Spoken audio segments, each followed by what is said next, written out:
This is Kate Baconsale. You're listening to Baconsale. Welcome, listener, to an episode like you've never heard before, except for on episode 247, Quarantine TV Time, episode 103, the finale countdown, episode 73, the pilot program, episode 10, Lost and Found in Translation, and episode 3, Achievement Unlocked, Out of Your Depth. Hey, at least it's been a while since we've talked about TV. Wow. A little redundant. It's fine. Wow, Zach, you just insulted our guest.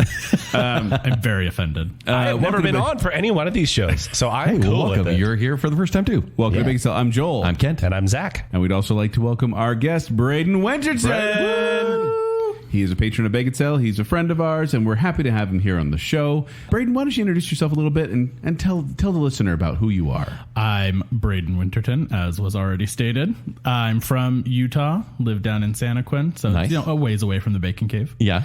And it's a mysterious location, by the way, so keep it under wraps. Very mysterious location. We have a tunnel leading directly to Santa Quin. And the blindfold was really weird. I wasn't expecting that. Made out of bacon. Yeah. Did it burn? I mean, a little bit, but I mean, it tasted good later. Yeah. So, it was good. I told you we need to not cook the bacon before using it. Sorry.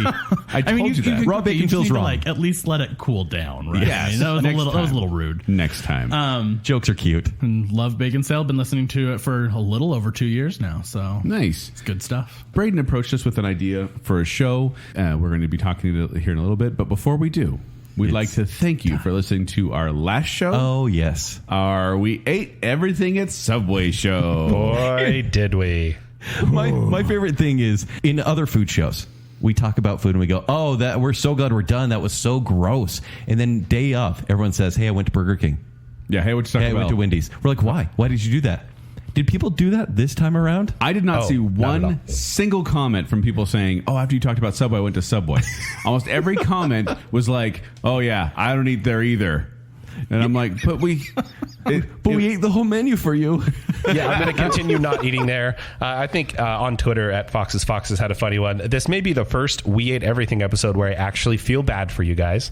There you go. Which is funny because you told Burger King. When we told people, hey, we're eating everything at McDonald's, they're like, oh, that sounds terrible. Mm-hmm. But you say we're eating everything at Subway, people are like, oh, you're going to eat fresh then. Yeah, but still, no one cares above that. But it's the number one fast food franchise. Just based on how many locations there are. There's just so many of them, you know? Yeah. And then over on Instagram, Tehoa said, this is a fun episode. However, it did not make me want to eat at Subway. See? What did we do wrong? What did we do differently in the last show? Because we always talk about how gross and how terrible these challenges are. Several times in the show, but people still go. This one, people said, I'm good.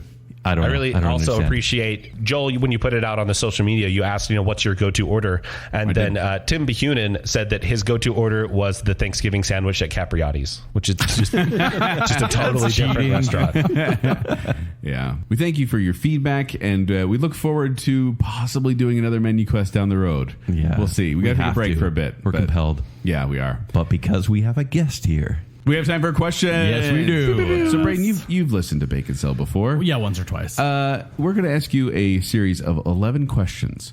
Rapid fire answers. You don't have to have a strong opinion. You just are going to make one of us mad.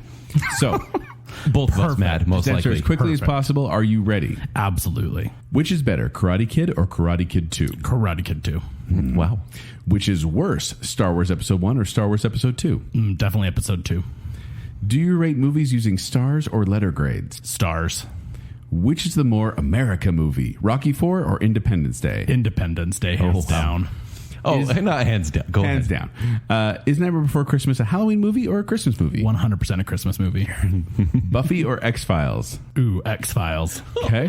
Lord of the Rings or Star Wars? Ooh, that's a hard one. I'm going to have to go Lord of the Rings. Okay. Which movie is more Christmassy, Die Hard or Lethal Weapon? Lethal Weapon. Ha! He's lying. People know. People know. One person has said Lethal Weapon. And I love you for it. Phantom of the Opera or Les Miserables? Les Mis. Okay. Labyrinth or Neverending Story? Labyrinth. Mm-hmm. And How to Lose a Guy in 10 Days or 10 Things I Hate About You? 10 Things I Hate About You. I don't know how to feel. You're mostly Team Joel. I don't know how to feel because there was some on there that I'm just so happy. You got Lethal Weapon I know, for the that's a first win. time ever. That's a win. You just got to have a win once in a while. Thank you. Yes. Yes. But that's not what we're... Thank you, Brayden. Thank you, Brayden. That's not what we're talking about today, though. What are we talking about today, Zach? We are delving into the world of TV, specifically TV series. Yes. Yes. And you mentioned in your intro that we have talked about TV before, but it's funny, like, we rarely do. And granted, when we do, we make it a thing, but we talk about movies so much. We do. So much that when we're that's like... the thing. If I listed all of the episodes that are about movies, we'd be here, the full episode of Baconsale. That would be the full episode. Yeah. Right. Well, and none of those episodes, like one of them was about TV adaptations. We've done ones about pilots. We've done about finales. This, if anything, this is like a spiritual sequel to episode 3. Episode Unlocked, 3. which was back in April 2015. Wow. The lunch break days. I said When there was a 50-minute show. But Brayden, when you said this idea, we're like, great, let's do it. And then I was like, guys, this is really close. And then Zach said, I think after 300 episodes, you can, rehash some old you ones. could soft reboot your show. Soft after reboot 300. Yeah. But the thing is, it was funny because we looked at we created a series of categories, 12 categories, and then we looked at them, and I went back and listened to episode 3, being like, please don't let there be any crossover, and there wasn't. Normally in category shows, at least similar themed ones, we try not to reuse like a show, for example. Yeah. This one, because it's been a while, we're going to try to not reference as much as we've used before, because there's like the big shows of all time. Yeah, and I did my best to try to not repeat the ones that we've talked about over and But over there will again. be overlap for sure. Yes, because the thing is, some of these just fit so well. Yes. Yes. Brayden, you're not held to that standard. Oh, that's fine. Nor Because am I I know holding I'm us going to to it, have a really. little bit of overlap, especially on one of the categories. It's But just if too we, good. but in this episode, if we use something, we can't use it for a second category. Correct. Right. So, Zach, would you care to lead us down the primrose path of television categories, please? First, we're going to start off with the one with the best standalone episodes. I also like how all these categories start with the one with, in reference to Friends. Thank you for that, Brayden. You're very Good job, welcome. Brayden. It's Very the great, funny. one of the greats, right? Yep. So, Brayden, you're our guest. Why don't you go first on this one? Okay, on this one, I'm definitely going to have to go with BBC's Sherlock. It's yes. just so good. No, it's the show with the best standalone episodes, not the show with 10 episodes altogether. No. They are the best. No, standalone I'm telling episodes. you, each episode is like an hour and a half long. It's like a movie. It literally stands on its Wait, own. It does. Joel, what are the rules about disagreeing with guests again? Don't do it. I'm disagreeing with you. I was saying, I want to disagree with Brayden real quick, but okay. I will be kind. No. I want to let's hear the Yeah, no, but disagreement. please No, tell me no. about Sherlock and tell the listener about Okay, Sherlock well, as well. Sherlock is a great show. If you haven't seen it, highly recommend. Benedict Cumberbatch plays Sherlock Well Holmes. done on the name. Thank you. And he's just amazing. I mean, I think he's he's real good in easily my favorite Sherlock. Yeah, and Martin Freeman as well. Freeman's no Martin slouch. Freeman is So in it as good. well. As Yep. Dr. Watson. Yep, as Dr. Watson. And yeah, it's just very well done. There is some overarching story through all the seasons, but And there are 4 seasons altogether, there are right? 4 seasons altogether. Yeah, and they a were really horrible spaced movie. out. It's diminishing Right. returns, though. Yeah. You get into the Yeah. end of that, and those last couple seasons, they turn Yeah, the last 3 seasons were pretty horrible. No, disagree. Yeah. The episodes are based a lot on Yeah. books. They just modernize them a bit. Like The Hound of the Baskervilles has a completely different feel Yep. to it. Yep. So, And so, yeah, I mean, it's just very well done. Moriarty is like phenomenal. yes. It's quite good. Oh, yeah. Zach, have you seen this full series? I have seen the first 3 seasons. Okay. Okay. You're good. What? Yeah, everything before the special where they go back in The time Victorian or whatever. times or whatnot. Yeah. Yeah. Yeah, Oh, yeah. I never saw that and anything after that. You're fine. But I very much enjoyed the first 2 seasons, except for the Hounds of Baskerville episode. I didn't feel like that one. the middle episode on each season, because there's only 3 mini movies in each season. Yes. The middle episode is always the weakest by far. Yeah, that's probably true. But the first and last, like the opener and closer, always really good. Oh, yeah. Moriarty is a draw for me too. He's what's his name? Andrew Scott. Andrew Scott. Andrew yes. Scott, yeah. He is a draw. He's awesome. Oh, So he that does. show. He does so good. I mean, he like even just inside of the show, right? He plays like 5 different characters because there's in the very. I mean, I don't know. It's maybe getting a little spoilery. Yeah, but in the we're beginning, best to not spoiler, just in so the you know. beginning, you don't know who he is, and he kind of just like takes on these totally different personas based on He's great. what he's trying to do, and it's phenomenal acting. Yeah. So you said because this is standalone episodes, do you have like personal favorites? See, I actually personally really like Hounds of Baskerville. I think that's a Oh, good really? one. Okay. Yeah, I thought it was a good one. Hot take. I also feel like kind of on the, yes, I agree with the first and the last episode of the season are the best, like strength wise, but I also feel like they're the most likely to involve the overarching plot line, right? Like Moriarty always comes in the last episode. You're always getting some of those. So the best standalone episode tends to be the middle episode because we're really not getting a lot of overarching story there. Right. I think it's a great choice. All right. So I'm going to go next. I went with the Twilight Zone.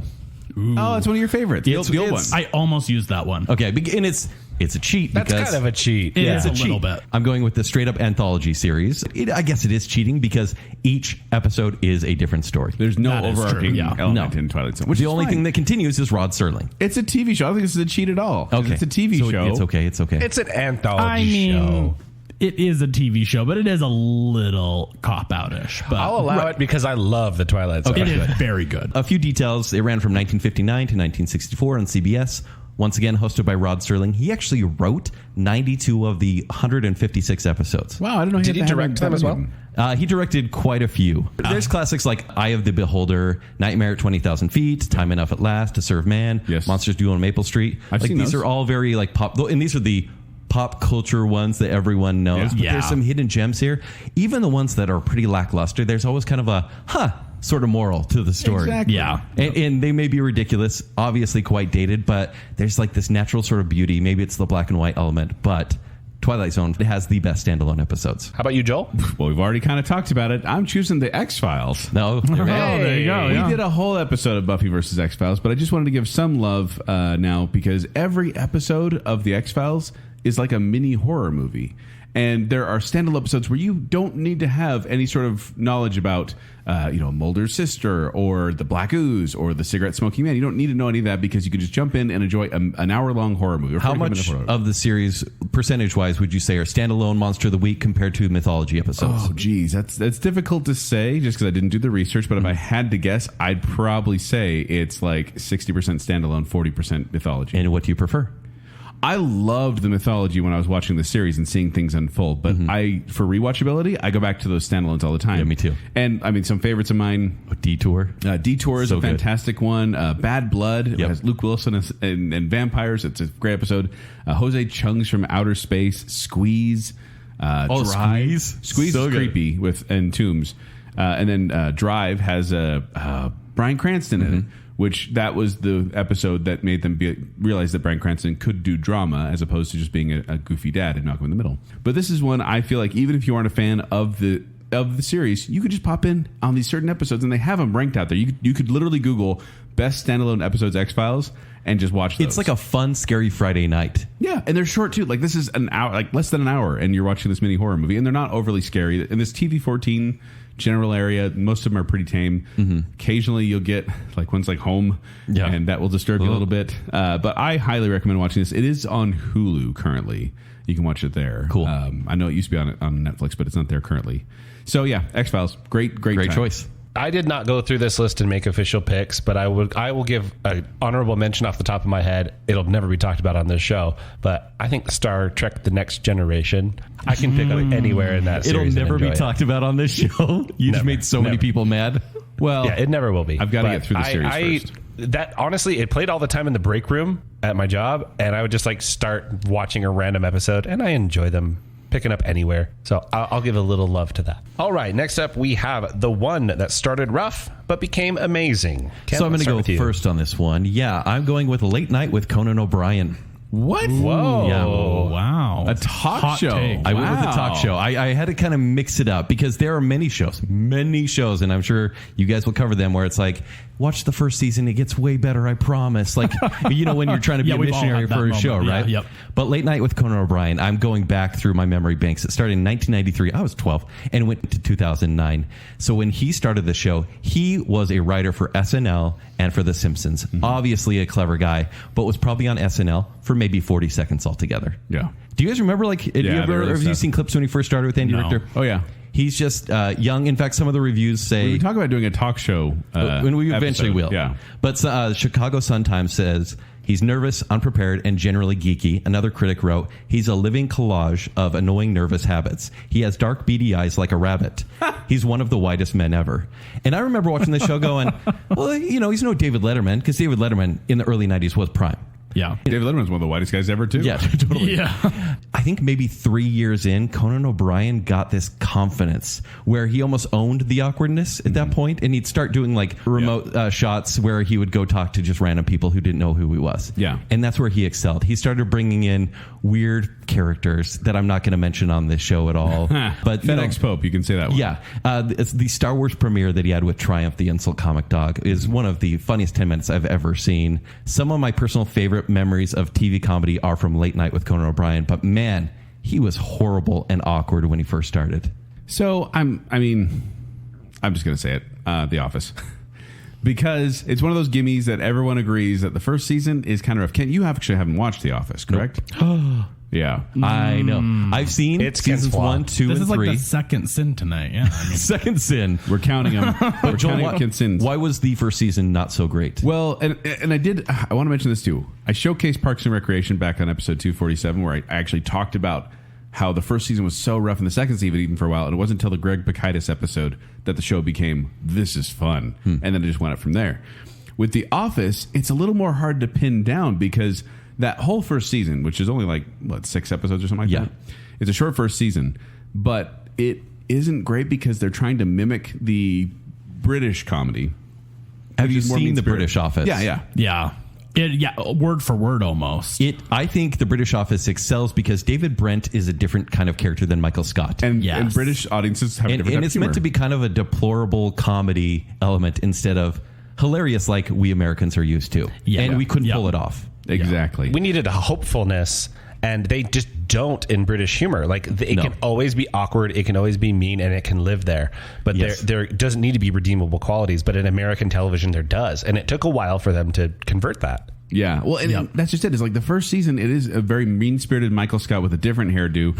And then after they found out how unlikable... And the reason I bring this up is because my older kids wanted to watch a sitcom. So we said, well, let's watch The Office. And we're going to do it on VidAngel, just just because there's certain things we didn't want them to hear at that time. Yeah. But they were not enjoying it because it is just awkward, mean-spirited at the beginning there. And I don't think until about Office Olympics, which is season 2... episode 3. It's a good one. And that's the one where, because there's good stuff. Like you get the Dundies before that, and even the sexual harassment episode. Yeah. Oh, yeah. And the basketball. There's these moments of goodness, but I don't think it's until Office Olympics that you're like, oh, I really liked that. I like the dynamic of Jim and Pam. And if you haven't seen The Office, it's the short first season. Just get through that first season. You'll be fine. And then 2 and 3 are comedy gold, and then the show keeps going. I haven't seen it. But I have seen enough episodes to know that 2 and 3 are prime. Before It is usually a slips pretty good in episode. season 4. Yeah.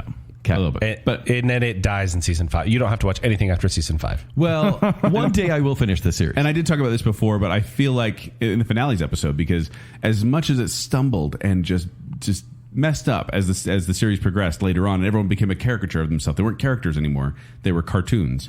Yep. But then they landed that finale so perfectly that I went, I forgive most everything. In fact, when I just did a rewatch of this entire series, and after a certain episode where a main character leaves, I jumped to the finale from there, and I was like, oh, that still is fun to watch. Yeah, that's great. Yeah. Yep. So yeah, there you go. The Office. Brayden, what do you have? Okay, so I'm going to go with what Joel kind of already mentioned, and it's Parks and Rec. Yeah. As it should be referenced. As it should be. I mean, it is just... Parks and Rec is easily probably my top favorite It's so TV good. series of all time. TV series, not even sitcom. Not even sitcom. I mean, it's tied with another one that'll come up here in a minute, but... Yeah, probably for me too, Ken. It's top 10. That's another series I've watched. We're constantly rewatching. I think I personally have watched it all the way through 5 times. He just says he hasn't seen it. Third sin. I'm sorry. I sinned again. We're done. Okay, I guess we're gonna have to wrap up recording now. So Parks and Rec. I mean, it is that first season is really rough. And Is it because they were copying The Office at that point? A little bit, but also Leslie Knope's character in the first season is like really fragile, really like timid. It's basically And Michael Scott. It is basically She's- Michael Scott. She's dumb. Honestly. She is dumb. And NBC kind of did some studies after the first season. A lot of people didn't like Leslie's character, and they really reworked her into what the character becomes, which is far better. She's super competent at her job. Like, Yeah. So Yeah. capable, and just she's like hopelessly optimistic, but she's endlessly capable. Yep. And so basically, I mean, I recommend this show to everyone all the time, but that's basically like we were talking about, right? It's my response is you have to kind of power through the first season. It's a little rough, Yeah. but then I agree. I think it's actually, I've never really pinned it to the George Pakaitis episode, or Greg Pakaitis. Yeah, I wasn't going to correct you. We're in a happy place right now. But I mean, when Pakaitis, that episode is good, and then when you get Chris Traeger comes in and Ben, I mean, it just the whole show goes up from there. I don't think it really has a dip down anywhere. Final towards season? the end. Well- The final season is good. Well, the problem, it's different. I will say one issue they had is they thought the series was ending. They so they had a did, very yeah. beautiful finale. And then they got renewed and they're like, what are we going to do? So they have to do this weird time jump and try to make things good again. And that last season, there's hits and misses, but it ends once again on a great note. Oh, I sob at the end every time. Like the series finale, I cry. Yeah. It's just so good. It's so well done. So if someone said, I don't like Parks and Rec, would you judge them harshly? Oh, I do. When people do tell me that they don't like Parks and Rec, I judge them, and then almost always my response is, but did you get past the first season? Well, can I confess something?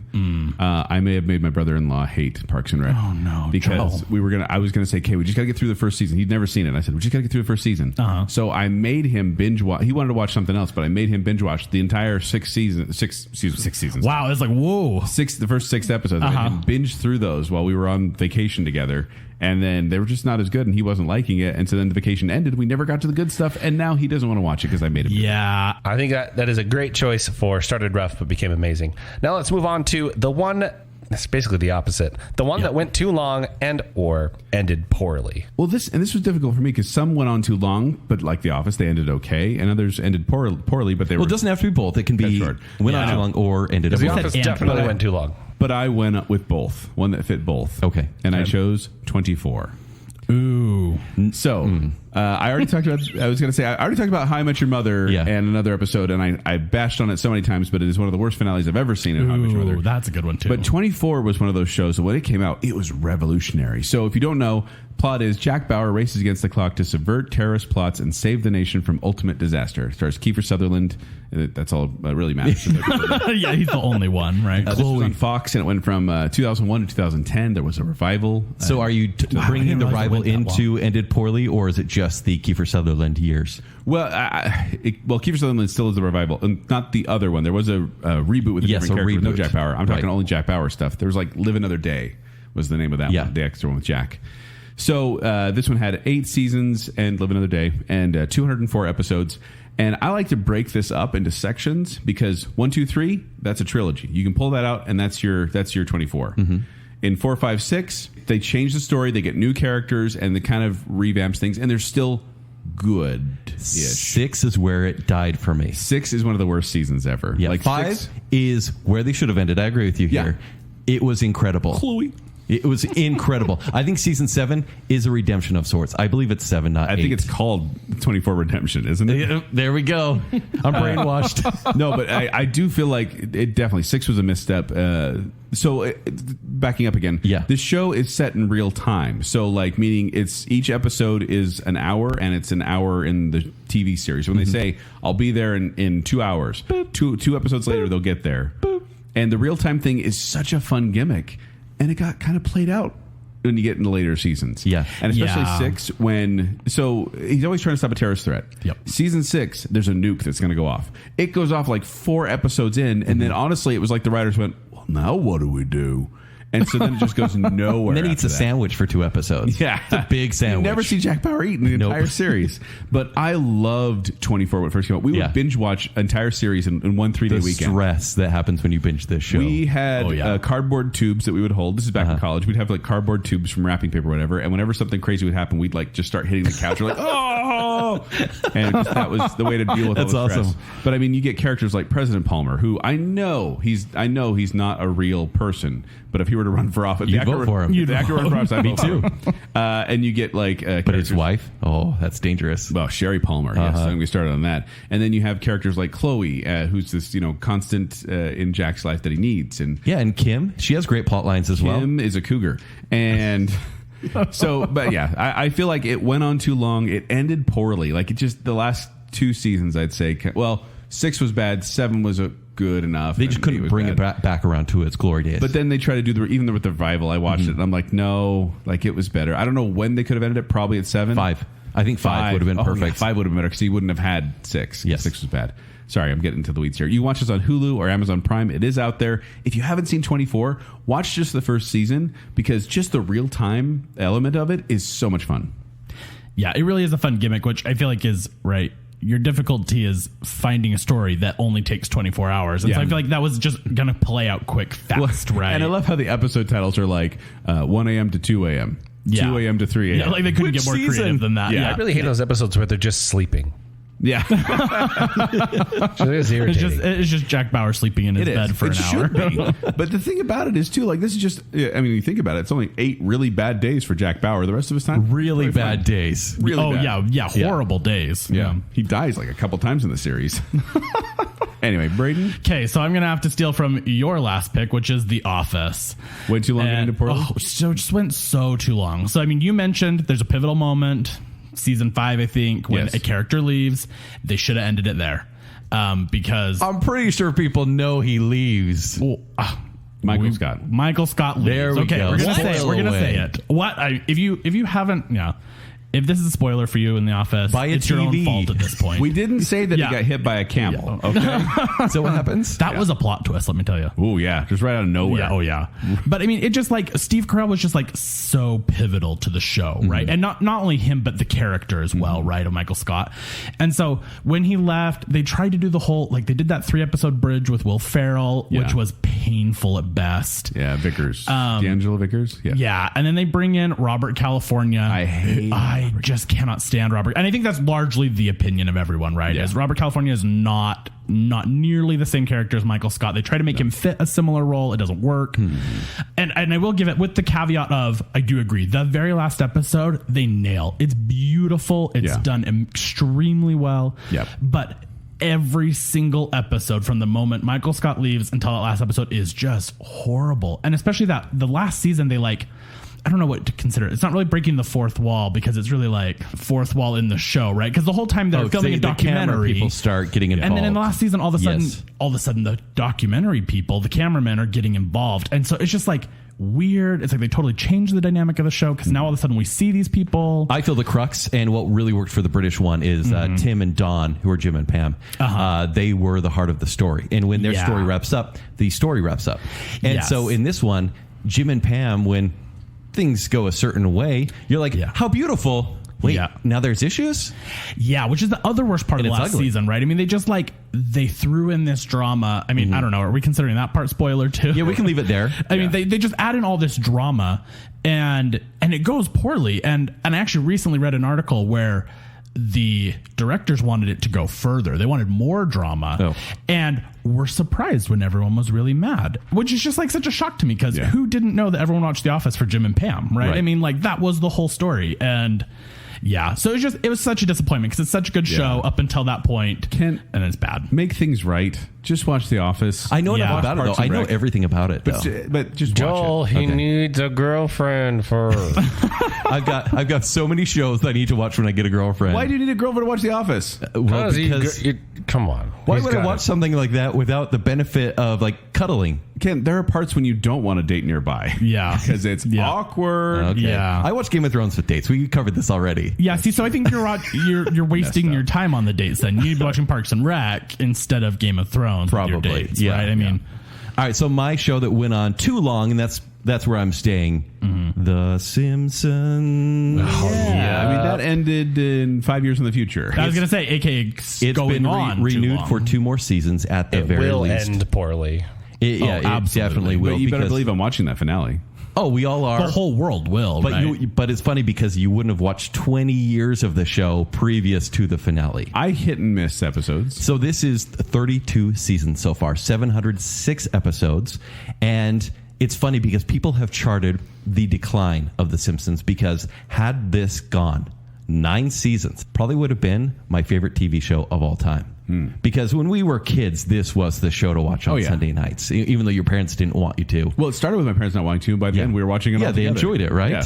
Because it was such smart humor, but then they just kept going. And kind of like you're saying with a lot of these TV shows, these just became caricatures. I mean, these are already cartoon characters, but just caricatures. And they actually say it's the episode in season 9 called The Principal and the Pauper is where things took a nosedive. Okay. This is where they went, oh, you're not staying very true to these characters. Look what you did to Principal Skinner. Like this, that was kind of harsh. And then they've charted the IMDb scores, and no episode fell below 7.5 out of 10 before season 10. And then after season 10, it never went above a 7. Wow. And I really think it should have ended, because it was still successful. I think it should have ended in 2007, probably right before the movie aired. Yep. Yeah. Because then people were excited for a Simpsons movie because they're like, I've wanted one for 10 years. It was funny. It wasn't the best, but I still think a movie would have been a great capstone to the series. Yeah. But it would have been a good way to end it's it. still going. Ridiculous. All right, now we're going to move over to the one that everyone forgot about once it was over. Let's start with you, Brayden. So I feel like we may have similar answers on this because I feel like for me, the obvious answer is Game of Thrones. It was just... I'm going to disagree. I almost put that. I feel like it was, it was like the zeitgeist, right? Like everyone was talking about it. It was always what people were talking about. Everyone was always waiting. And then that last botched season. No, look, but this is forgettable, though. People are going to their therapists to talk about the end of Game of Thrones. Okay, well, yeah. Right? I mean, those were just poor decisions in general. But so, I think it's still, people still discuss this because they're so annoyed that it didn't go the way they wanted it to. And that's maybe a valid point. I'm going to agree with Brayden because I feel like it was like everyone's talking about it.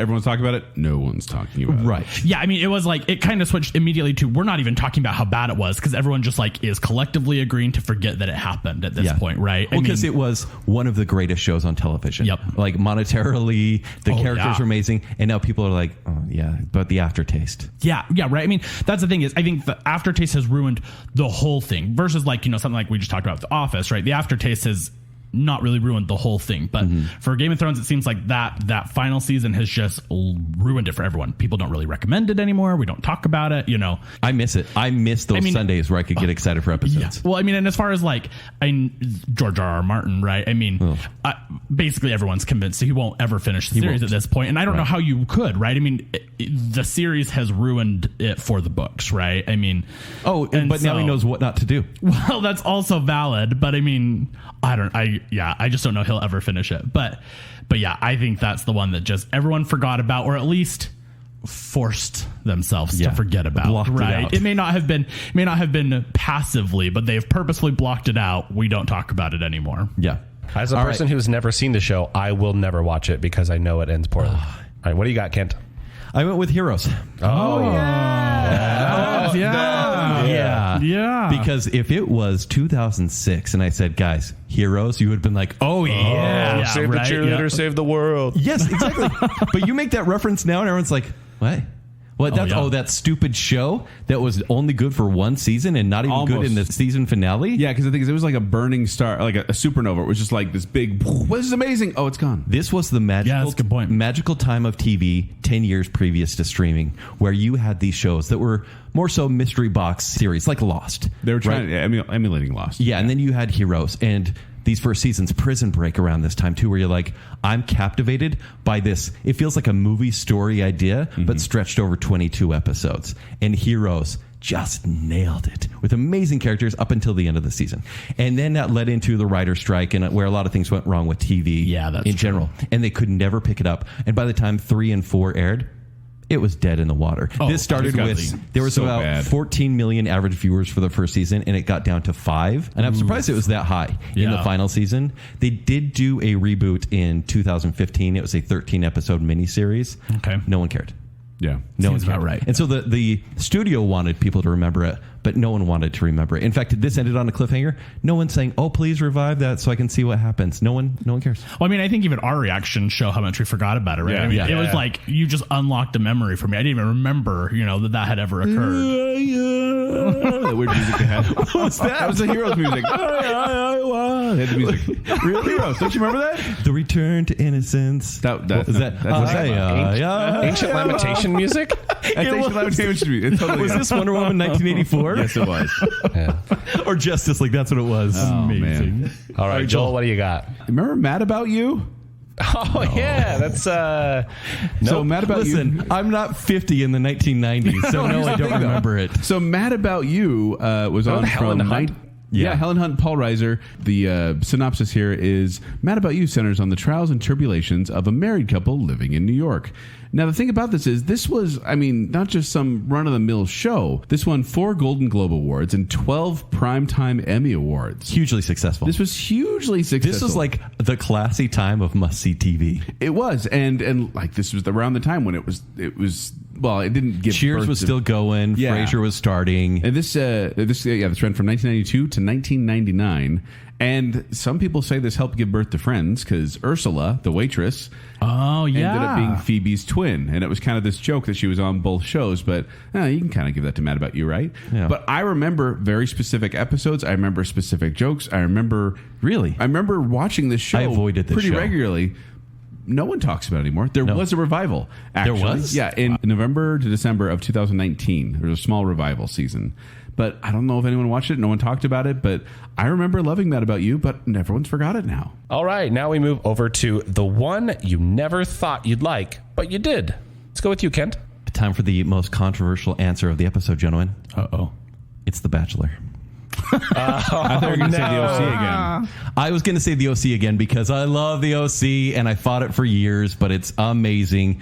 But I remember it started in 2002.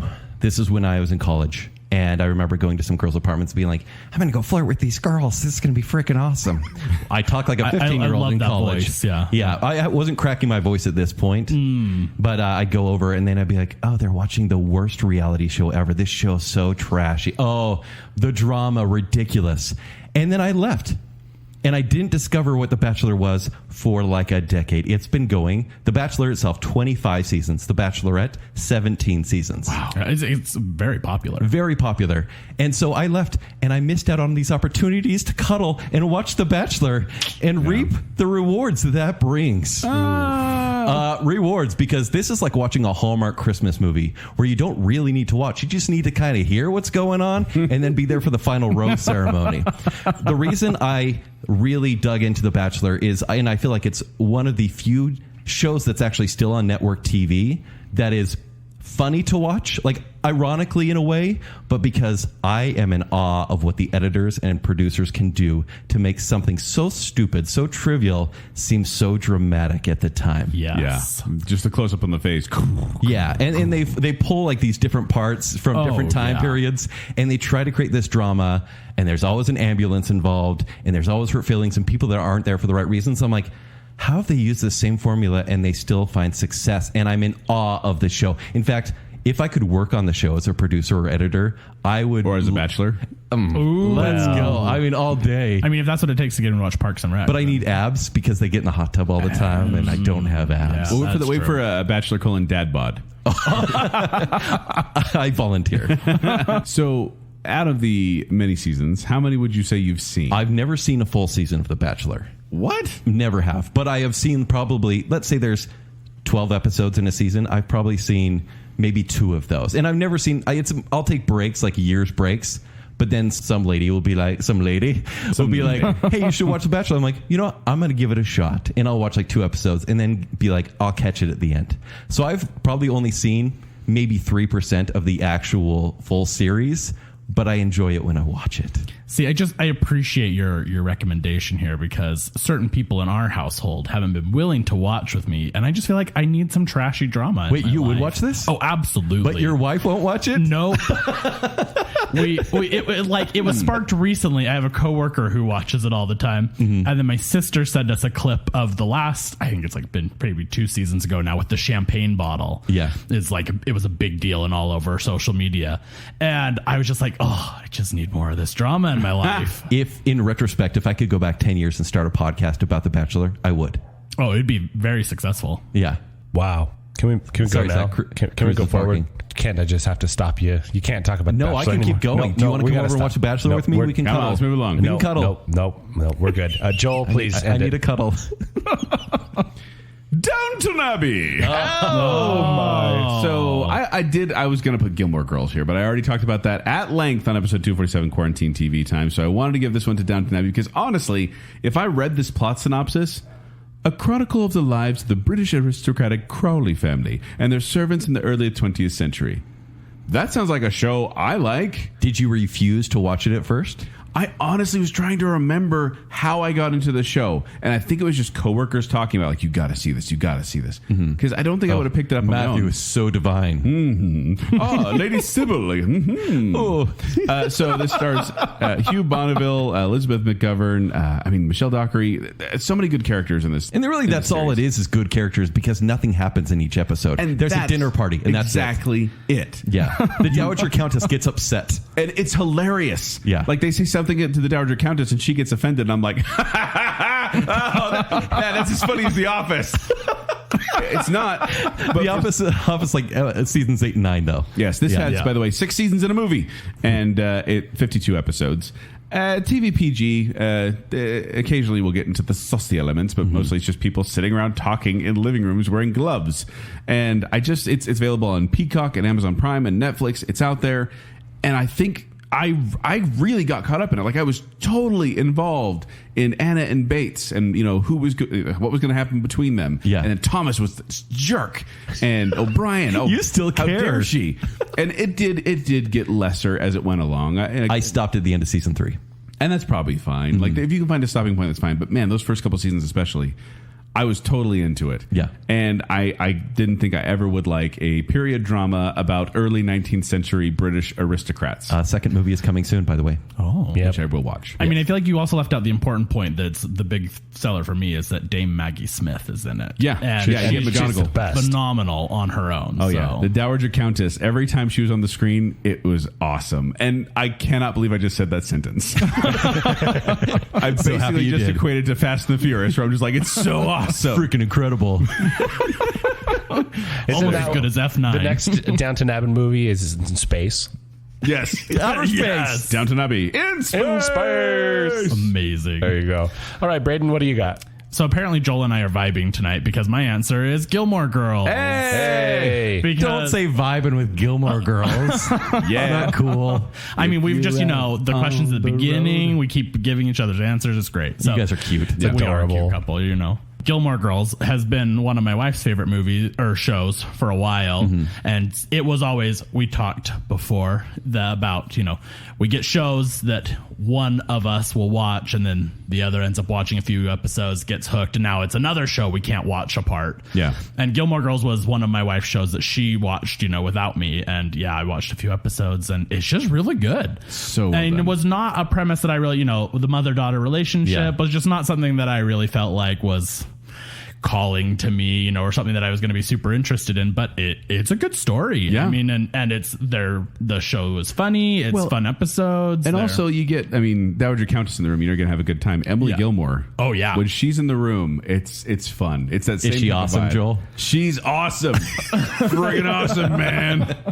I did watch one season of this and I refused to watch it forever, but a lady friend I would watch it with her, and in that case it was worth it. I do hate how overly clever and smug the show is. It's true. If I had to watch the rest of the series, I could do it because I saw the excitement in Joel's eyes. Yeah. Every time he'd watch an episode and give us a recap. For a while disgusting. there, every night after a Baconsale episode, I'd be like, you guys, I got to tell you something. I'm like, Luke Steiner had to close for a while. For repairs. And they'd be like, shut up, Joel. Please, no. There's more estrogen in the room now. Yes, but it is a great show. Recommend. Very nice. All right. How about now we move over to the one that was perfectly planned? Which one had like the good vision for the plot? Let's go ahead and start with Brayden. My answer for this is Fringe. Oh, I've never seen an episode. Okay, well, You should. you should. So it's done by J.J. Abrams. Oh, never mind. We're out. No, it's good. No, here's what he did. Hold on. He started, What? he planned the first episode and then he walked away. That's Well, how you do it. His name's all over it. So, but It's too bad. it is too bad. I'm joking. He was good once. He was I've good. heard the first season is kind of rough, though, of Fringe. It's maybe a little rough because you're getting a lot of the backstory. They're like slowly peeling back. What's going on. What's the plot synopsis of So Fringe? plot synopsis on this. I actually have this one. So an FBI agent is forced to work with an institutionalized scientist and his son in order to rationalize a brewing storm of unexplained phenomena. So basically, the very first episode, you're plopped in. An airliner lands and it's full of skeletons. And like everyone has died, but they're like skeletons. It's like they've been eaten alive kind of a thing. And so they bring in the FBI. Something gets triggered in an FBI database to an old experiment that was done by this old scientist who worked for the FBI and CIA and all this stuff. And he is in a mental institution. So she goes and gets him out. John Noble, who is amazing. John in the Noble, series. who is phenomenal. Yeah. So she has to go get his son to get him out. Joshua Jackson. Joshua Jackson. Okay, all right. Yes, and she is Olivia Dunham, who is played by Anna Torv. Yes. And she's phenomenal. And anyways, so what it leads into is basically the whole series is about, it's called Fringe because it's about what they call fringe science. So basically, the scientist did research for years, decades and decades for the government on things that were supposed to be impossible, basically. They're supposed to push the boundaries of science and physics and all these things that we knew it. And things get really, really wild and things get really out there. And so what starts as kind of like a CSI kind of show, right? Where each episode is kind of a new thing has occurred, suddenly turns into there's this huge overarching plot. All of this goes and it just like wraps up. To me, it feels, and Joel, I think you'd really appreciate this I've been show. meaning to watch It's this one. the cousin to X-Files. This feels Yeah. like if Scully never met Mulder. Okay. And aliens weren't involved as much because there is a greater conspiracy at hand. So Yes. it's quite fun. I mean, and I think the nice thing is like, yeah, this is one of those shows where they planned it from start to end. It wraps up beautifully with a little bow at the end. So they were given time to end their show instead of just being it canceled. doesn't feel like it was rushed. The last season does shift dramatically. You're kind of like thrown through a time loop into the future. And so when you actually start the first episode of the last season, you almost feel like you missed something because it just totally starts you out cold in a completely different place in a completely different But it still time. works. But it works. Okay. And it just kind of, there's all of these like open threads through the whole thing. And you're like, well, what about this? What about this? What about this? And then that last season just like ties it all up beautifully with a pretty little bow. It's phenomenal. Okay. I love shows that have a good ending because most annoying thing is when I get involved with a show and then it just kind of ends. So yes, that is my pick. Excellent show. Nice. Okay, Kent, what do you have? Well, Joel and I have the same pick because there's one choice. Joel, I hope you chose. You didn't. Go ahead, Ken. I went with the big player here that we've talked about ad nauseum here on Baconsale, but it's Breaking Bad. It is the prime choice. It's a very good choice. No, You didn't choose it. No. It's the choice. Come on. It's the choice. Go ahead, 5 Ken. seasons, 62 episodes. So series creator Vince Gilligan had a very clear vision for this show and its protagonist. Is he a protagonist? I don't know, because He's an anti-hero. he says from the beginning, I originally pitched it to the studio with one line. I told them this is a story about a man who transforms himself from Mr. Chips into Scarface. Which I actually ended up going back and watching Mr. Chips, Yeah. the movie. It's about this really nice professor. I mean, picture like a Mr. Holland's Opus kind of a thing. It's just Right. a very nice guy that everyone loves. And then turning him into Scarface, which is this horrible, drug-ridden crime lord. And in this show, you see this de-evolution or is an evolution based on how you look at it. Even in the series premiere, Walter White, who is the main character, who has cancer, and he has to raise money for his family. And he does it through a really interesting way.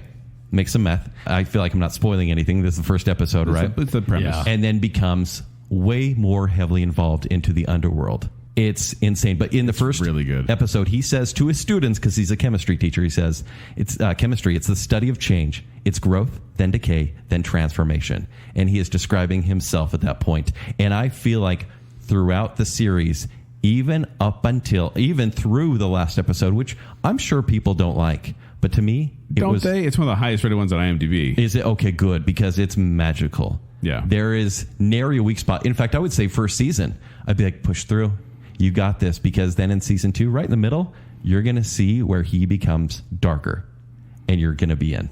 Granted, a lot of people don't get to that point because they think, why would I want to watch someone become worse? Yeah. I want a happy ending. Well, I'm sorry, but you're going to see a great character study instead. This is a Greek tragedy. Yes. It's what you're watching. You're watching a man whose hubris is so great that it makes him fall, and you watch it happen. Probably the single greatest character in TV history. Right up there, hyperbole. Right up there with Ron Swanson. Come on. I like breakfast. I'm Walter White. You haven't watched it. You haven't watched it. Oh, please. No. Give me all the breakfast. I'm not even being facetious here. Are you serious? I'm saying Ron Swanson's up there as great TV characters like Walter White. You're kidding me. I'm watching this show now just to prove you wrong. Can we make the connection to Walt Jr. No, loving I think breakfast? we just ruined it for him. Yeah, Walt Jr. does love breakfast. All right. So here's the thing, Ken, is we have talked ad nauseum about Breaking Bad on Baconsale multiple times. Multiple references. So you didn't want to include it. If you go to baconsale.com, and you can search for Breaking Bad and see all the episodes where we reference it. So I kept going back to, okay, I can't use Breaking Bad. Sure. What other show is perfectly planned? I can't use Breaking Bad. And so in the end, I chose Breaking Bad. Okay, there we go. You tease. Because why did you do this to me? Because I didn't want to give it right away because I felt bad because I tried so hard not to use it. But when you Brayden, when you wrote down perfectly planned, I've stated that about the show because it's 5 seasons, beginning to end. They had a plan of what they wanted to do, beginning to end. Little to no filler whatsoever, no weak season, and not even weak episodes, really. There's one episode people kind of point at, Fly, which I is like a Fly. episode, but I love it. I get it. It's about episode. Jesse. Buh. And this is definitely a harsher show to watch. If you watched it on TV, it was actually cleaner than it's on Netflix. It's true. So, if you have binge or something like that, you want to do because the TVMA, a couple things every now and then, but overall, this is just it's an amazing show to watch because it knew what it wanted to be from the beginning and it followed through. So when it foreshadows, it's not going to drop that plot. No, and that's just it. They knew what they wanted to do. They got in, told the story, and got out. There's very little that just kind of superfluous here. So yeah, Breaking Bad, of course, was there. You go. So another Baconsale reference for Breaking Bad. There, you happy now? Yeah. Sponsored by Breaking Bad. All right, now this one, I wanted to put Breaking Bad for this next category, which is the one that's the best kids show. Kent, what do you have? So we've done a few shows on children's TV, whether it's educational or just animated shows of our past. I didn't want to go with the big player, which I feel is Sesame Street, but so I'm going to move right past that. And maybe a show that I haven't mentioned as much or my memory is bad, but I'm going with Backyardigans. This show aired in 2004, went to 2013. This is the story of 5 animals. One of them's not really an animal, kind of just a made-up animated character. Her name's Uniqua, because she's unique. And 5 animals who, they have a shared backyard, and in the backyard they have grand imaginations, and they will go on an adventure. And these adventures are generally parodies of popular movies. And they're very... I've never seen an episode of this. You never have? Not even with the kids? No. The kids and I watch this all the time. This is Uniqua, Pablo, Tyrone, Tasha, and Austin. And generally, they'd have a James Bond episode or a secret agent episode. And there's about 2 to 3 songs in each episode. And they're bangers. Castaways. They're really, really good. We I are was just going to say that. Don't Thank sing. you, Zach. Don't sing Castaway because it's like a TikTok thing right now. There's several Backyardigans songs for TikTok. Yeah, it's having a huge moment right now because it's all over TikTok. That's so random though. Yep. Please tell me it's not like risque dancing to Castaway. No. Oh, there's all sorts of trends for it. Everything. And this is less educational as far as ABCs, right? This is more like, here's how to keep friendships. Here's some problem solving abilities. That's kind of it because it is more narrative based than learning based. But I have 2 daughters and we'd watch this all the time and I would just sing the song along with it. And then I'd get sad because Austin was often not included in the friend group. I'm like, where's Austin today? Is he sick? Come on, Backyardigans. P.S. So are you saying this is Austin. you were most connected and related to Totally. Austin? He's watching from his window. You guys playing in the backyard again? Backyardigans? Amen. Brought up some childhood trauma. Yeah, totally. International Over my head. Super Spy. Super Spy. Yep, see, that's another one. Yeah. I don't know any of these. There are multiple TikTok You still have young trends. children, so I have so many kids. How have I not seen It's this a show? Nickelodeon show, too, so you could find it. Okay. All right, Joel, what do you have? I already mentioned Phineas and Ferb and Quarantine TV Time, which is and they have great songs in each episode as well, and hilarious plot. I just watched the movie recently, the Candace Against the Universe. Hilarious. Is it? Might make my best of the year list. Wow. Because I really Interesting. enjoyed it. And also we dedicated an entire episode to Avatar The Last Airbender, 256. And so I didn't pick either one of those. So I was like, hey, what else is there? And then it hit me. Saved by the Bell. You love this show. Kids. Hold on. I was going to say, kids is a wide term, but at the same time, my youngest and my oldest both enjoy watching Saved by the Bell. This is, this is Bayside High. This is Zach. This is Kelly, Slater, Lisa, Screech. It's one of those shows that is definitely dated. Yeah. Definitely dated. But we just went back and watched this all with my kids, and we had such a good time. Are you okay with the after-school special elements of the show? Yeah, Is it a little too serious? A little bit, but at the same time, every series... Were they mad at Kelly when things went down with Jeff? Oh, yeah. Oh, yeah. That broke my heart as a Me kid. too. That was like reality check as a kid. Like, what? They're not together? But anyway, this ran from 1989 to 1993. 4 seasons, 86 episodes, and 2 movies, the Hawaiian one and the Las Vegas one. But I feel like Saved by the Bell is one of those shows that it's dated. It really is. But going back and watching it is still an entertaining experience. And I still feel like it can teach valuable life lessons to children. So And teach kids how to harass their principal. Yeah, apparently. and nerds, like they're actually very mean to a lot of other kids, and I'm like, don't be like them there, be like them here. So you're teaching, saying, we're watching this, don't be like these kids. Well, I think every kid my age wanted to be Zach Morris or AC Slater. He could freeze time. Yeah, well, yeah, that's a magical power that's only reserved for some episodes. And we could do an entire Baconsale episode on Saved by the Bell, and I think we may in the future. I feel like Joel talks about Saved by the Bell as much as Kent talks about Nolan. It's true. It's so true. Saved by the Bell is my like- Christopher Nolan. Saved by the Bell is your Snyder cut. There you go. Yeah. Well, I was going to say they're about the same length of time if you watch Saved by the Bell. Yeah, my Joseph Gordon-Levitt is his Kelly Kapowski. That's true. What? That took a weird He's turn. the best. All right, Brayden, what do you have? Okay, so I'm going to commit the cardinal sin and reference what has already been referenced on fine. Baconsale in the past, which is Avatar: The Last Airbender. All right. Yes, indeed. So, to give preface, myself and my wife had never watched Avatar: The Last Airbender until a certain Baconsale episode What? convinced us Nice. to give it a try. It's phenomenal. We Wait. watched. Which episode was it? I don't remember. It was, you just passively mentioned it once. Ah, yes. Maybe episode 256, Avatar, The Last Podcaster. Yeah, it might have been that one. Okay. Anyways, so we watched the whole thing, watched Legend of Korra, all of it. We've probably been through the Last Airbender probably on the 3rd time now with our children. And yeah, I mean, they like it. We like it. It's one of those shows, I feel like you have to pick, what shows you can stand while your kids are watching them, Yes. right? Because they can easily get repetitive and just drive you insane. Some of the shows your kids will We call like. it the Caillou effect. Yes. Caillou. Yes. The Caillou effect. I'm just a kid who's 4. No. Each day I grow some more. Shooting through the sky. I'm Little Caillou. Einsteins. We derailed. Yes. But yeah. And so Avatar, great show, great for adults, great for kids. It's True. a fun watch. So Great pick. Completely agree. Yes. If we didn't convince you on that episode, maybe Brayden can convince you on this episode. highly He's doubt. another witness of this. All right, now let's go over to the one that got canceled too early or left you hanging. What do you think, Joel? The easy answer here would obviously be Firefly, because Have we ever talked about this show on Baconsale? but because a lot of people that is like the go-to, like shows that got killed too early. But I do feel that Firefly got Serenity, and therefore it's a complete package. I agree. I would love to see more episodes. I've read some of the comics; they're great too. But I do feel like that one is okay. Like it got its justice. So what's the second biggest choice? Because I feel like I know. You want to guess what my pick is? Pushing Daisy. Pushing Daisy. Of course, it's Pushing Daisy. Yeah.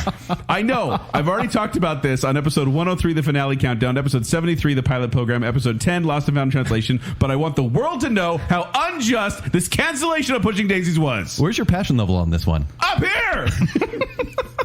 So, Pushing Daisies is one of the most beautifully Tone change. beautifully shot shows. I feel like the story was so creative and unique. If you don't know, A pie maker with the power to bring dead people back to life solves murder mysteries with his alive-again childhood sweetheart, a cynical private investigator, and a lovesick waitress. And this stars Lee Pace, Anna Friel, Emerson Codd, Kristen Chenoweth. Kristen Chenoweth, yeah. And Jim Dale does the narration. I absolutely adore the narration in this show. It has a unique look. It has an amazing feel. It's a clever story with witty banter. I really, really love this show. And then during the writer's strike, ABC said, this one's done. It's too weird. But the whole premise of the show was not resolved. They did not give us the ending that we wanted. And I did in episode 103, the finale countdown, I think that was what it's called. In our finale episode, I did pitch an idea for how this series read. So if you want to hear that, go back and listen to it then. Because I feel like this needed an ending, and they never gave it to us, and yet they kept Ugly Betty on the air. Ugly Betty? Give me Pushing Daisies! Be nice. I'm feeling some resentment here. It's not America Ferrera's fault. Yeah. And you can watch this one for, I was going to say, if you have HBO Max, it's on there. I bought the DVDs, the 2 seasons, because it's only 2 seasons, 22 episodes. Yeah. This was one of your best recommendations to me, by the way. Yeah? Yeah. Oh, good. Better than Avatar: The Last Airbender? Oh. No comment. I don't know. But yes, if you haven't seen Pushing Daisies, I talk about it far too often on the show, but it's because I am passionate about this, because it is tragic how this did not get an ending it deserved. Yeah. And even though you do talk about it a lot, I do still think it is very underrated. Yeah. See, and I feel like you're making me want to watch it again, because I watched maybe a couple episodes. Oh. I wasn't hooked. Oh. I mean, it just I believe was I not said my favorite. On one of the previous episodes where I talked about it, I don't remember which one, but one of them I said, if you watch the first episode and don't like it, you don't have a heart. Well, here I am. Or your heart Here is I stone. am. You wanna Call start me what agreeing I with am. me now, Yeah, Brayden? well, no, we're switching. I'm Team Kent now. All right. Oh. Wait, you were Team Joel before? What? We were He just. said Lethal Weapon. You were getting more. Yeah, you were getting more points tonight. Okay. All right, what do so you have, Brayden? My choice for this is Better Off Ted. I love Better Off Ted. So if you haven't seen it, it's got Jay Harrington, Portia de Rossi in it. Yep. And it kind of came out of that like Office era. It feels like it's kind of another Office sitcom, but it's very different. So the whole premise is they work for Viridian Dynamics, who is a extremely morally gray, really kind of just bad. They manufacture everything from like company. office chairs to monsters that will eat people. Yeah, like one of the episodes they talk about weaponizing pumpkins. Yes. And it's like, why do we want to weaponize pumpkins? Oh, they were they're about Jabberwocky. Well, because we have a certain customer who has a surplus of pumpkins and would like to use it to blow up their neighbors, you know? And so they're just, it's extremely funny to watch. The dynamic is fun. I think Portia de Rossi makes an amazing boss in it. She's just very like, I don't, her character is very domineering. Domineering. Yes, that's a good word. Insane. She's all about the company. It's all about, the company loves its money, you know? Yeah. And it's almost this dystopian world for it, too. Oh, yeah. It's heightened reality. Which that was also one of my favorite parts. So in the episodes, they actually have fake commercials. So like if you watch it now, it's just like you get a commercial break in the middle. But on the air, right, you'd get all of the normal commercials, and then all of a sudden there would be a commercial for Viridian Dynamics. But they purposefully like would leave it into the end. So when the commercial starts, you could have easily been tricked into thinking it was a normal commercial. Yeah. And then as the commercial goes, it gets wilder and wilder and wilder. And suddenly it's like Viridian Dynamics. And you're like, oh, because they always talk about like the Verizon Chipotle Exxon merger, you know? and so it's just really fun to watch. It got canceled. So apparently when it came out, critic reviews were really, really favorable. Everyone was really saying it was going to be great. Viewership was low, and it got lower and lower and lower. It just never really passed the bar. They ended up canceling it. They didn't even air the last 2 episodes. Yeah, which you can see. Which you can online. see now. Yeah. Ken, have you watched this one yet? You recommended this to me. You did watch it. It's a great show. Okay. Yeah, and so it is just unjust that it was canceled, because I think it was hilarious. I think it would have been great to watch, and you really do. It just cuts off. I mean, there's kind of, you can tell they're building up plot lines. They just don't go anywhere because it's just cut off. There is no resolution to any of it. But at the same time, it's still worth watching because the episodes are funny. Oh, absolutely. You still get it's laughs. Hysterical. I think my all-time favorite episode is they try to do lab-grown meat, right? So they're like, they put electrodes on like this hunk of meat, you know, to make it like exercise kind of, just like pulsates, kind of like a heart. And they give it to the taste tester, and he's like, well, you know, this tastes familiar. And they're like meat? And he goes, no, like despair.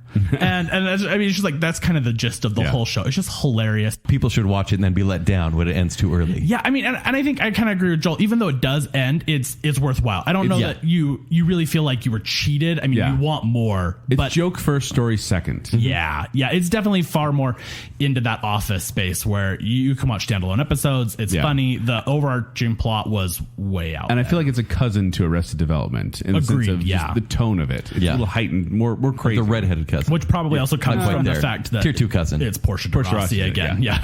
She has a style, right? You know. But. Yes. All right, Kent, what do you have? So in the 90s, it was a heyday for animated comic book shows. Batman the Animated Series. Of course. X-Men. Yeah. And Spider-Man. Spider-Man was canceled too early and ended on a cliffhanger that I'm still angry about. The original Spider-Man. This ran from 1994 to 1998. And there have been several good animated Spider-Man shows. Spectacular. Yeah, quite good, right? But this is the one that ended when all the Spider-Men from the different dimensions got together, correct. right? This ended in a Spider-Verse episode. But the problem is a couple episodes before, because this show was all about story arcs. And this is back when everything was run under like the Fox studio. Sony didn't really have its hands on Spider-Man yet. And there was a lot of behind-the-scenes problems with Avi Arad, who is one of the creators, worked in Marvel forever, was being kind of a pill to work with the producers and actually trying to sabotage the show. Language. So I know, right? He's trying to sabotage his own creation. He called this basically a merchandising opportunity, this show. And he just wanted another Spider-Man show with Sony. And so he's trying to ruin the show. Meanwhile, people that cared, they created the story arc where Mary Jane was thrown off a bridge by Green Goblin, familiar plotline, into a black hole. She disappears. So Spider-Man is looking for her for episodes. At one point, he thinks he finds her, but she is this aqua creature. She's made out of water, and it's not the real Mary Jane.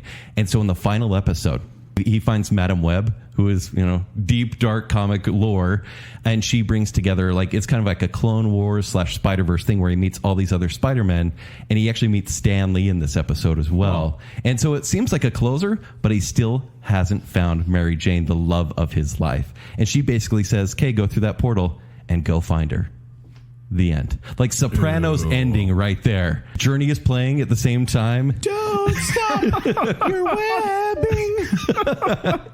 And it never concludes because this Avi Arad guy, he got the producer to cancel the show because he was so hard to work with. But there is a script out there that I found today that there was at another fanfic.com. Yeah.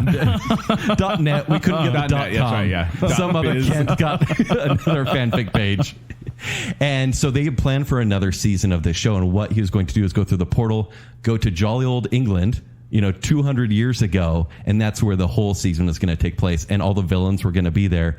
And at the end, he was going to find Mary Jane, who had amnesia and was under threat by Jack the Ripper, who was really Carnage in the season. But he was going to find her and at the end of the season bring her back to modern day New York. But the show never gets there. She's still gone to this day. Dang. Rough. Yeah, real rough. Super serious, I know. Yeah. So sorry. It messed me up. Yeah. That's understandable. Let's go with the one that you're eagerly awaiting the next season. I'm guessing this means it's a current show and you're awaiting a new season. Brayden, So what do you waiting for have? Pushing Daisies. That is how I took it. So, Yeah. my answer for this is Stranger Things because So people are still watching that? Hey, I am. People will for a week when Hey. it comes on. Hey, you two haters. Oh, not haters at all. Third season was good. And then people forget about it and don't care.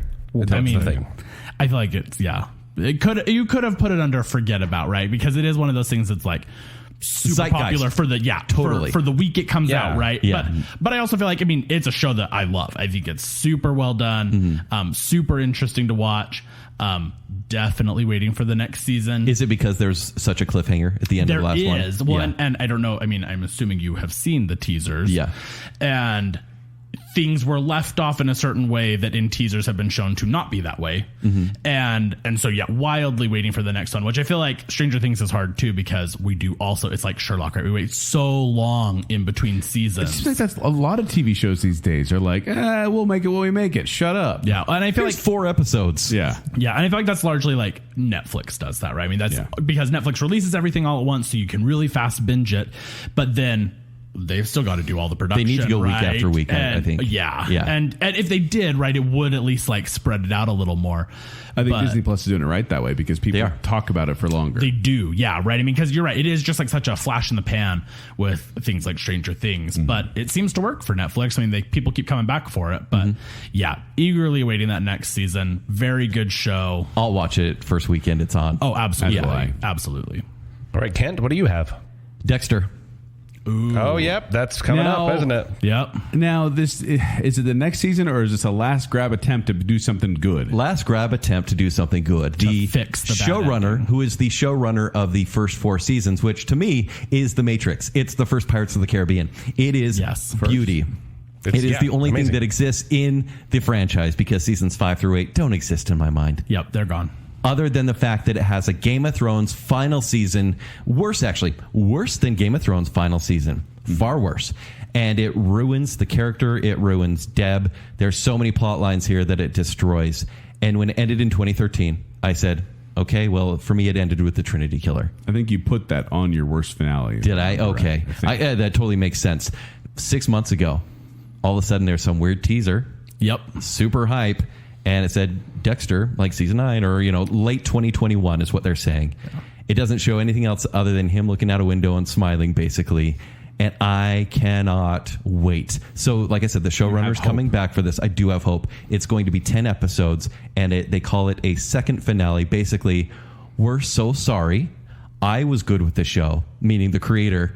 I'm going to come back and try to make it good again. I don't know if it can because they ruined and killed a lot of amazing characters from the show. Yeah. But if we can make his character great once again, I'm in. All I need is 10 more episodes. It's a little like Star Wars trying to fix a bad middle show. Oh, no. So it's going to turn out real bad. I have my fears.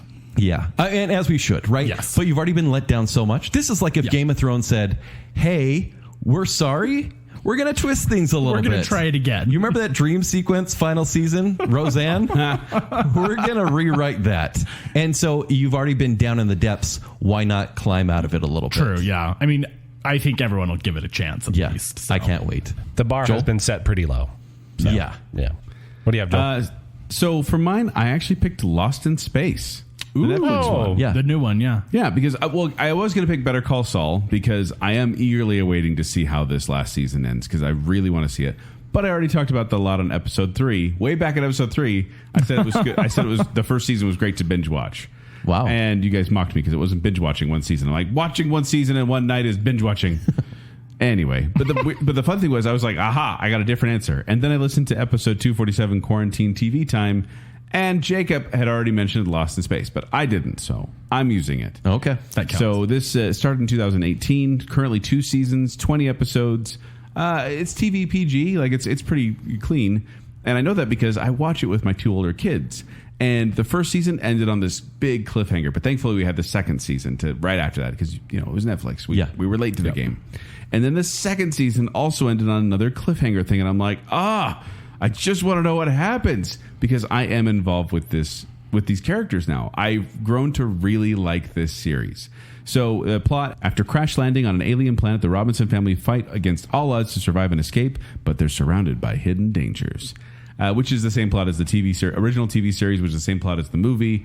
You know the story, but you get these new characters. Like Molly Parker's Maureen Robinson is a fantastic lead. Yeah. I really like her as the mom of the ship. Still haven't seen it. Oh, it's fun, Ken. Yeah. And this is one I think you definitely should watch. With the kids? Yeah. Oh, yeah. Okay. I was going to say, little scary parts but nothing too bad. Yeah. And then Parker Posey is Dr. Smith is one of the funnest characters because my kids, I feel bad because they've only seen her in this really. And they no Winning for Guffman yet. Yeah, they haven't seen that yet. They hate Parker Posey. They saw her in another movie. I don't remember what it was. They saw her and they're just like, oh, I hate her. And I'm like, no, we like Parker Posey. Yeah. Just not in that show. She's an indie darling. Yeah. Because she's kind of the villain in the show. There's a wonderful connection between the boy, Will Robinson, and his robot friend. Mm-hmm. I really, really got into this. And I think Sam Ma watches it as well. And so we were chatting about it. And I really want to know how it ends, and I believe they're going to get it for the 3rd and final season. I think they were Netflix does that. It's like 3 seasons and done if it gets to that point. If it gets to that. And that's what I'm worried about. I'm worried they're going to end the third season on the cliffhanger, and then they're not going to redo. Die. Yeah. But they did say third and final season is scheduled for a 2021 release, so it's coming. So we'll have a conclusion. That's great. I sure hope so. Yeah, and I agree. I think it's a phenomenal movie, and the robot is really cool, and like, that whole interaction. Yeah, they I think changed it's done a lot. really. Yeah, it is very different from the original, right? Lost in Space, but it's done very well, and I feel like in a way to not make it feel like a cheap knockoff, right? It does kind of feel like its own thing. It's a lot more. It's a lot more grounded. Story. It's a lot more darker and gritty. But not in like a I said that just so Kent would get in. Yeah, but it's not like kids. It's still or family friendly, I should say. Cool. Yeah. Perfect. Yep. So now let's go with the one that's the best miniseries. So this is a show that is not a multi-season thing, but rather, let's say, just one season, if you will, but a set of episodes, and then it's over. Kent, what do you have? This is one of the toughest ones for me, and I have some guilty pleasures, personal favorites. A lot of recent shows have been miniseries. I've mentioned Fargo a lot, and that's a miniseries anthology series. So I didn't really want to use that this time. Yeah. I'm going to go with best, not favorite, but I really love it. It's Band of Brothers. That's a good one. That's a good one. Nice. So this one came out in 2001. It's an American war drama miniseries about Easy Company in World War II. And it's really, really harsh. I didn't actually watch this one till probably 2014. Like, I waited a while. Yeah. Mostly because Saving Private Ryan for me is like, I have to be in a very certain mood to watch it once every 10 years. Yeah. It's only 10 episodes, and you get to know... Feels like a lot more. Yeah, you get to know these characters, and it's ugly. I mean, it's a beautiful show to watch. But it shows the horrors what happens of war. is, it's the horrors of war. And I waited a while to watch this one, and it honestly, I own it, but I've only seen it one time because it's, once again, you have to be in the right mood. Yeah, you're not going to be like a Saturday night, they're going to throw on some Band of Brothers. Followed up a Pacific. Order a pizza. Yeah, death is cool. It's fine. But yeah, Damian Lewis is in here, and he plays Lieutenant Winters, and it's such a great character. And then the cameos that are in this too, it's almost fun. Yeah. And when I first started watching this, I'm like, oh, war stuff. This is like something my dad would have watched. Yeah. But then it caught me because I'm like, oh, there's Michael Fassbender. Oh, David Schwimmer in this first couple episodes. I hate that guy. James McAvoy. Of course, I freaking love James McAvoy. Yeah, Simon Pegg's in here. And Tom Hardy. Just so many great people right before they got famous. And that's why it's fun to see, but it's also the story and the characters, and that it's a true story. It's fascinating. Best miniseries out there. This one was difficult for me because it feels like there's so many good series out there that could have been considered a miniseries, but they kept going. Like they liked it so much. Like Broadchurch could have been a miniseries. Yes. They're like, A great one season. Let's do a third series. Yeah. And so it's like, it doesn't feel like it. Or like Sherlock. It's won that's awards for best miniseries, but they keep going with it. Yeah, you Okay. could argue on each season being its own miniseries, I guess. But Because to me, a miniseries is a one and done kind of thing. It's like, we had a story to tell, we told it, we're done. Yep. And that's why I obviously picked Anne of Green Gables. I'm kidding. Anthony. I'm kidding. Yes. It's Anna Vanderlee. Yeah. That's what I'm doing. That's a great one. Pride and Prejudice. That is a miniseries. I know that is. Yeah. And Pride and Prejudice almost got my vote, but I did go Band of Brothers. as There well. we go. No, that's a good one. I realized looking through best miniseries of all time as I was looking through lists and things like It's that. like Thornbirds, that Roots. I need to watch more miniseries because I do like self-contained stories, and a lot of these, like I remember John Adams kept popping up. People love that. It's a great one. And there's a couple others that I kept seeing the name pop up, and I'm like, I gotta watch it. I just haven't yet. So my research actually drove me to be like, I need to see more miniseries because Band of Brothers is a great one. Yeah, you want to watch Chernobyl, don't you, and be uplifted? By that like story? Band of Brothers, is that uplifting? It kind of is, but It is. it drags you through the mud first. Yeah, I feel like miniseries are really easy to write off as it's like, oh, it's kind of short. I can watch it later. And then you just like, when you finish whatever you're watching, you start something else. And you just skip over them really easily. Yeah, right. And It's weird how I used to think a miniseries is so long, and then like we're binge watching entire seasons of TV series, and we're like, oh. Yeah. Okay, so my choice is actually Chernobyl. Okay. 2019 HBO. I purposely have been waiting on that because I haven't been feeling that heavy, and I don't want to in the past year and a half. So here's the thing. I waited on it too. I literally just watched it. It's probably been 2 months ago now. Okay. You just stopped crying. Jared Harris in this basically. show, right? Yeah. Yeah. Phenomenal. So if you don't know, it's a dramatization of the Chernobyl incident in Russia. A nuclear reactor broke down. I guess it's technically in Russia. It was Soviet Union at the time. Right. But anyways, it's just well done. It is a dramatization, but it's very historically accurate, is my understanding. Okay. A lot of it is they are telling real stories. Almost everyone in it is a real person who was actually there. They kind of give that at the end. They show kind of like continuations of those people's lives. But it's building up to and the after effects? So yes, it actually really surprised me because the whole series starts like the very first second of the first episode starts when the reactor explodes. Oh. And I kind of had expected it to start, and give some preamble, right? Right. So it starts inside the control room and like the room is just finished shaking, right, from the explosion. And it kind of goes through there, and then at some point down the road, probably like episode 3 or 4, you jump back to prior. Okay. It just goes through. There's so many things that I didn't know had occurred, during all of this. Kind of shows the Soviet Union really trying to keep things under wraps, really highlights the culture of hiding information in the Soviet Union at the time, right? They're trying to suppress things. They're trying to suppress the severity of it when it occurs, but beautifully done. Shows, before, shows all the after effects. I mean, they went to huge efforts. I mean, like ripping out all of the trees and turning over the dirt for like thousands of square kilometers around it to try to, make sure that they were covering up the radiation that had already leaked. All the things they had to do to try to get the fire to stop. Once they stopped the fire, it was melting down into the groundwater. Right. Loads of people who lost their lives, trying to help solve the issue. Very depressing. It is an HBO show. So HBO Max. It's graphic. Yeah. So if you're not into gore, make sure you watch it with, VidAngel or something like that. Deal. But yeah, super awesome. All right, let's move into our final category. The one that had an unbelievable plot twist. I think we have to throw the spoiler out there, don't we? Yeah, if we've mentioned the title, know that we're gonna spoil something from the movie. Yes. Yeah. From the TV show. That's what I meant. Joel, what do you have? I have to go with Lost. I know I bring it up far too often on this Unbelievable or far-fetched? Podcast. Unbelievable, and it's just a moment. And the way the show works, it's all about these survivors of a plane crash on this island. And what happens is it starts off with the plane crash, and then you learn more about each character through a series of flashbacks. And then down the road a ways, there's an episode. I don't want to get into too specifics. Season 3? Into season 3? Maybe. Okay. But there's an episode where it does a flashback, and you see these two characters meet in a parking lot, and they start talking. And these two characters should not have known each other, before the plane crash. You've seen their stories, and you're like, what's going on? And they're sitting there talking to each other, and all of a sudden, one of the characters says, "We have to go back. We have to go back." And you realize this is not a flashback. This is a flash forward. They had gotten off the island, and it was just this moment of my mind was blown when all of a sudden I realized this was a flash forward. And I could not believe what I was seeing. There was huge discussions in the office after this. Everyone was talking about it because no one saw it coming. And it furthered the story. It didn't like cheapen anything. It didn't change anything for the worse. But it just made this mythology. If nothing else, it rejuvenated the show for me because season 2 was hard.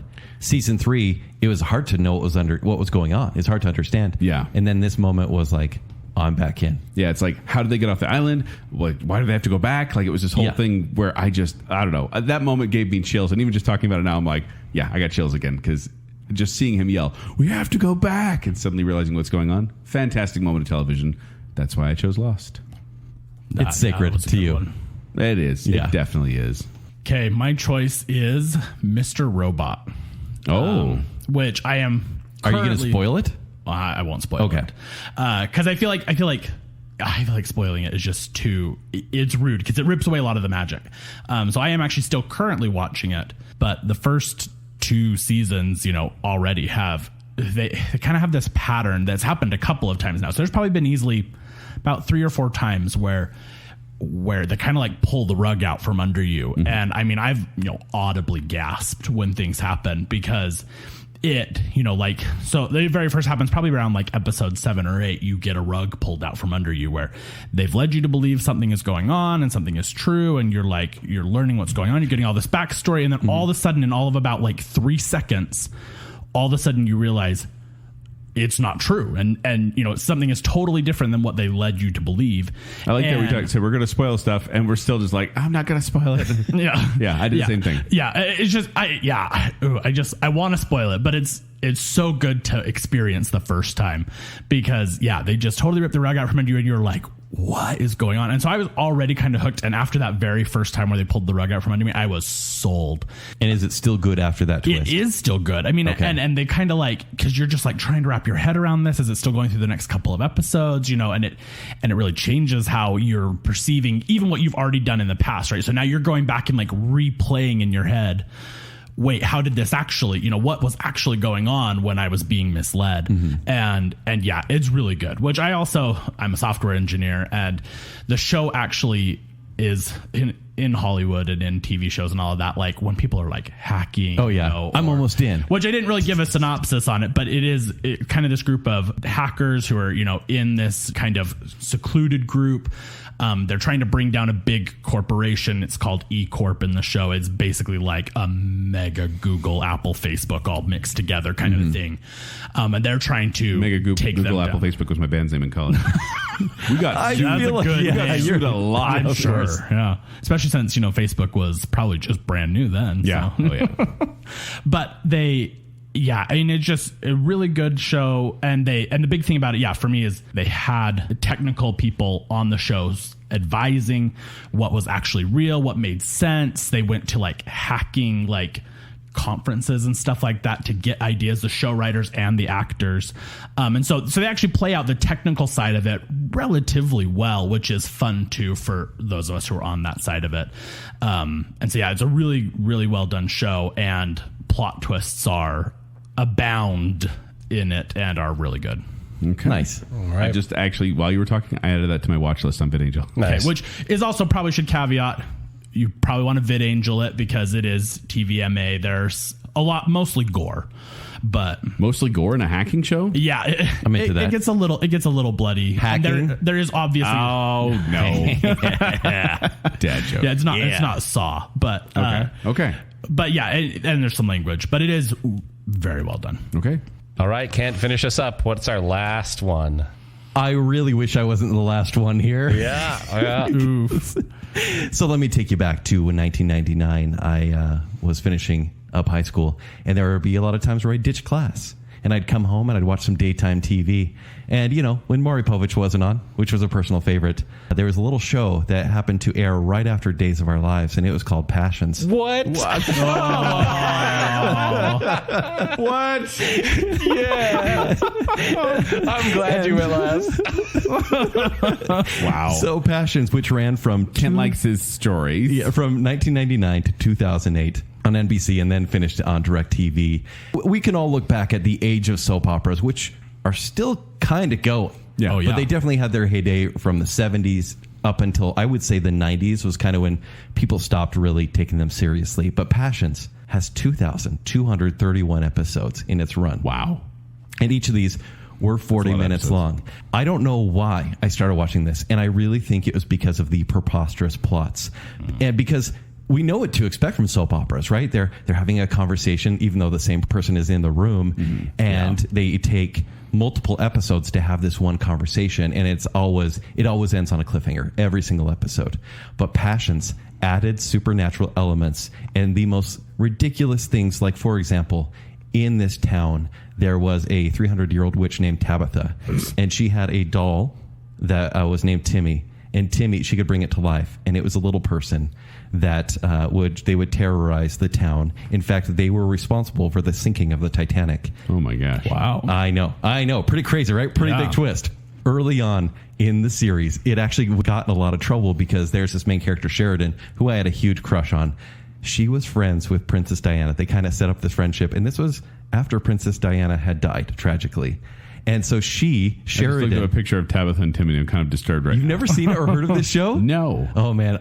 I would tell you to watch it, but where do you start in 2,000 episodes? For reals, though. So anyway, Wherever you want. she, in this early on in the first season, whatever seasons are in soap operas, she had the same car accident in the same tunnel that Princess Diana had passed away in the show, and the ghost of Princess Diana urged her to stay alive. This show got in a lot of trouble. Oh, yeah. And this show is all about relationships of like, will they, won't they? And there are ones that you root for. And of course, they never get together, but you want them to so. I wanted them to so bad. By the way, I continue to watch this through summer because I could just wake up and watch Passions, which was amazing. I watched it through some of college as well. But there was a character named Charity who was like a good witch. There's like prophecies that she will destroy Tabitha the witch. And so Tabitha helped everyone try to kill Charity. In fact, she actually, her closet became a portal to hell. And demons pulled her through and pulled her into hell. She eventually got out because she's a good witch. But like every time you think that someone is going to last and someone's going to get together, there's like a zombie that comes in, or What is this show? A soap opera. At one point, there was an older woman who was being taken care of by a nurse, and this nurse fell in love with the handsome guy in town. But the nurse was an orangutan. And so there was a orangutan that had... Say the nurse was an orangutan? Yeah, had secret fantasies about Luis. And so... What is happening I'm right now? so lost. Oh, you want to hear something weird too? Yeah. So Timmy, who plays the living doll, in the show, like he was having some medical problems. So in the show, they killed him off. And they said, maybe because it's a soap opera, maybe in 6 months we can bring him back to the plot. He died the day after they killed him off in the episode. Oof. Like in real life. Yes. He didn't die the day after. Is it the day of? He died as the episode was airing. Stop it. According to this. You want to hear something crazy? There's a too? whole I'm hearing section. it's real voodoo. There's a too. whole section called in Wikipedia called eerie deaths on Passions, like real people who've died. You want to read the other one too? No, you go for There it. was another guy who plays like the grand patriarch. He's the like overlord of the town, and you never saw his face, but he was like kind of like the Claw on Inspector Gadget. Okay. And everyone hated him. There was a plot to kill him on the show, and so all these characters were trying to kill him. And in actuality, he drowned like the same week that they ran this plot line. And so they had to recast the character and everything. It says once again, on Thanksgiving Day 2004, Bailey drowned in his pool just as scenes were airing where various characters tried to kill him. Supernatural elements, Tabitha. Yes, I'm hearing that voodoo is occurring So in this for me... show. a lot of voodoo, Yeah. but it's like the poltergeist curse. Yikes. For real. And I'm sorry to end it this way, but I just remember watching this going, Kent, what are you doing with your life? Why are you watching this show? And I'd be like, oh my gosh, I have to watch this show again. That was the coolest twist ever. Here's the thing. I mean, I don't know how you beat orangutan nurse for, for plot twists. He's got a point. So, I think you win. So for those weird culty fans out there that have seen Passions, please reach out and let's talk about this show. Wow. Kent, That was bizarre. Yes, Zach. can we just talk about your list for a second, buddy? we've got Late Night with Conan, great, classic. The Simpsons, great. Breaking Bad, Yeah. Dexter, Band of Brothers, and then we have The Bachelor and Passions. I'm in touch with my feminine side. He was I'm building his vibing own with plot Gilmore twist. Girls. Backyardigans, not. come on. The backyard. Backyarding is great. Okay. So there you go. Wow, Brayden, thank you for bringing that to our attention, that Kent is a psychopath. We let us know on Facebook and Instagram and Twitter what your answers to these categories would be. We enjoy hearing from you. We want to hear what TV shows you like, and maybe I can add some more to my playlist. My watch list, because I want to see more shows. Brayden, is there anyone you'd like to give a plug to or a shout out to here at the end of the episode? Yeah. Shout out to my wife for listening to Baconsale with me and, enduring Thanks, all Kaylee. of that. Thanks, Kaylee. The first episode I made her listen to was the Ghibli episode, which I love Studio Ghibli. She does not. So luckily she powered through to another episode, and Nice. the Disney, bracket won her over, the Disney Heroes bracket. All right. And then also plugged to Nate Peterson, who introduced me to the show. And Nice. so, Awesome. yeah, it's his fault Thanks, that I Nate. listened. So, yeah. We appreciate you, Nate. We appreciate you, Brayden. And Kaylee as well. Thank you for being here in the episode. We really do appreciate it. Speaking of appreciation, we'd like to give some of our appreciation to some of our patrons in a couple different categories, including the I Am the Listener tier, which includes Adrian Gray, Lady Terry A. Finley, Sean Sandquist, Just Plain Old Kyler, Alicia Bass, Brayden Winterton, woo-woo, Chris Drought, Jennifer Kukowski, Adam and Rachel Crump, Plot Twist Media, Babs, Glow Daniel, and Allison Gall. Then in our Bacon Council, we have Chris Anderson, Nicole Deek Hale, Go Knights Go, Ryan and Marley Farron, Motts, Stephen Ross, Her Royal Highness Jessica Terry, our favorite couple, the Madsons, The Shadow, and reverse listener. Thank you so much, patrons. Thank you, patrons. You're awesome. But if you want to find something a little less awesome, you can find me at 76Joel on Twitter, or you can find me performing with Quickwits, which is awesome. They perform every Saturday night at the Midville Performing Arts Center. They're back on stage. For more details, go to qwcomedy.com or go to the Quickwits Facebook page. If you want to find me on Twitter or Instagram, it's at Kenny3DD. If you want to read my movie reviews, it's ShowtimeShowdown.com. If you'd like to connect with me, you can do so on Twitter and Instagram at Tumbling Mustard. But more importantly, make sure you're following Baconsale on social media. Go ahead and like that Facebook page, and then you can go to at Baconsale on Twitter and Instagram.